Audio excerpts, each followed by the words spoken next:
ஜீவா சும்மா தானே இருக்கேன், அவனை பிடிச்சு இப்படி உட்கார வைங்க. எதுக்கு மாமா? செஞ்சிட்டு இருக்கிற வேலையை கெடுக்கிறதுக்கா? மீனாட்சி சும்மா இருடி. ஏன் என்னாச்சு? அவனை பார்த்து பயப்படுறீங்க? அப்படி என்ன பண்ண அவன்? ஐயோ, மொக்க ஜோக்கா சொல்லி எங்க கழுத்தை அறுத்துட்டாப்ல. ஓ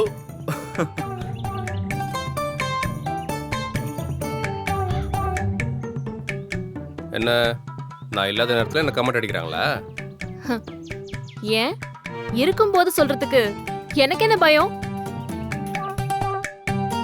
மனோ, கொஞ்சம் இப்படி வா.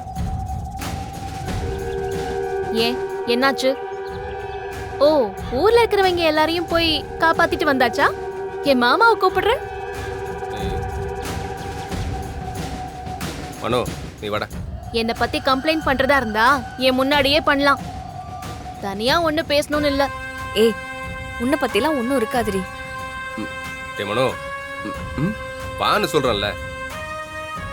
அதான் கூப்பிடறான்ல, போடா. தேனு போயிட்டு வந்துடுறேன்.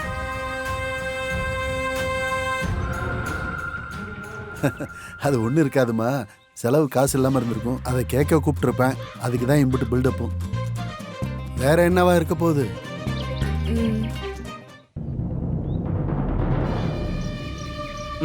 சொல்டா, என்னடா ஒரு மாதிரியா இருக்க? அந்த அகிலா மதுரைக்கே வந்துட்டாடா.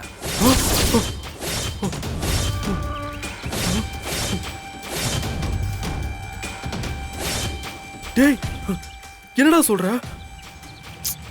நல்ல வேலை, அவ அட்ரஸ் விசாரிக்கிறத பார்த்துட்டு என் ஃப்ரெண்டு எனக்கு ஃபோன் பண்ணான். இல்ல இங்கேயே வந்திருப்பா, கதை கந்தலா இருக்கும். டேய், இப்ப அவன் எங்கடா இருக்கா? தெரிஞ்சவங்க வீட்டில் தங்கியிருக்கலாம். மறுபடியும் வருவாளாடா? நீ பிசினஸ் விஷயமா திருச்சிக்கு போயிருக்கிறதா நான் போய் சொல்லியிருக்கேன்டா. அவ இன்னும் எத்தனை நாள் இங்க இருப்பா? அவ குழந்தையோட வந்து நிக்கிற ஸ்டைல பார்த்தா ஒரு முடிவு தெரியாம இங்க இருந்து போக மாட்டேன்னு நினைக்கிறேன். என்னக்கா ரெண்டு பேரும் ரொம்ப சீரியஸா பேசுறாங்க? ஜீவா ஏதோ முக்கியமான விஷயம் சொல்லிக்கிட்டு இருக்காருன்னு நினைக்கிறேன். இங்க பாருக்கா, கிழக்குல உதிக்கிற சூரியன் மேற்குல உதிக்குதுன்னு கூட சொல்லு, நான் நம்புறேன். இவன் முக்கியமா பேசுறான்னு மட்டும் சொல்லாத, அத நான் நம்பவே மாட்டேன்.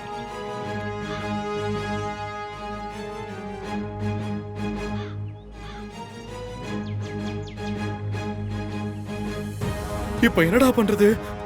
தேன்மொழிக்கும் மத்தவங்களுக்கும் தெரிஞ்சா நான் எப்படா சமாளிப்பேன்? நீ 2 நாள்ல திரும்ப வந்துருவேன்னு அவட்ட சொல்லி வச்சிருக்கேன். வந்ததுக்கு அப்புறம் நானே உன்னை மீட் பண்ண வைக்கிறதா வாக்கும் கொடுத்துருக்கேன். கண்ணை மூடி திறக்கிறதுக்குள்ள 2 நாள் போயிடுமேடா. அப்புறம் எப்படா? நீ போய் அவளை மீட் பண்ணலன்னா அவ மறுபடியும் இங்க வருவா.